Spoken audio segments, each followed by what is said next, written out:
So বন্ধুরা, কেমন আছেন? আজ আপনাদের সাথে শেয়ার করতে চলেছি মিটারে রিডিং করতে আসা পাহাড়ের ভিতর দিয়ে আনাচে কানাচে আসতে আসতে প্রায় এসেই পড়লাম ইন্ডিয়ার বর্ডারের একবারে শেষ সীমানার কাছে, একবারে নিকটে, যেটা এরপরে আর বাংলাদেশের সীমানা নাই। বাংলাদেশের শেষ সীমানা পেরিয়ে ইন্ডিয়ার বর্ডারে একবারে বর্ডারের সাথে কয়েকটি বাড়ি আছে। সেই বাড়িগুলোতে রিডিং করতে আসার পথে দেখতেছি যে অনেকগুলো কাজ বনের সাথে একটি বাড়ি, সেই বাড়িতে রিডিং করতে আসলাম এবং আপনাদের সাথে শেয়ার করলাম বিষয়টা। তবে পাহাড়ি অঞ্চলের মানুষগণ অনেক সহজ সরল হয়ে থাকে।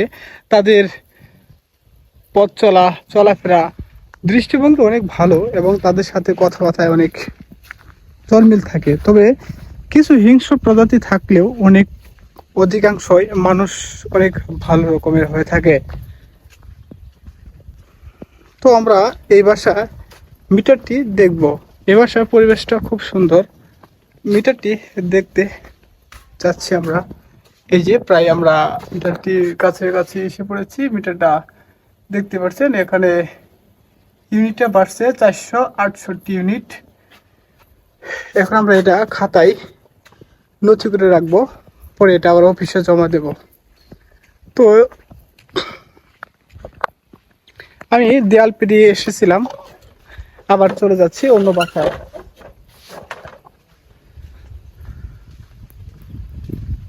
এখানেও পর্যন্ত বিদ্যুৎ পৌঁছে গেছে।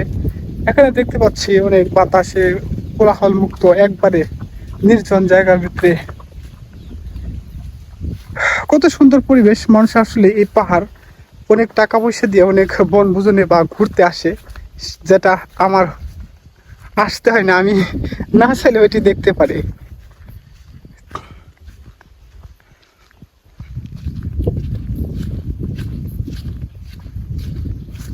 তো এই ছিল পাহাড়ের পরিবেশ দেখতে আসলে ভালোই লাগে। যদি আপনারা না দেখে থাকেন, মাঝে সাঝে সময় নিয়ে পাহাড়ের বৈচিত্র্যময় সুন্দর জায়গায় আপনারা ভ্রমণ করবেন।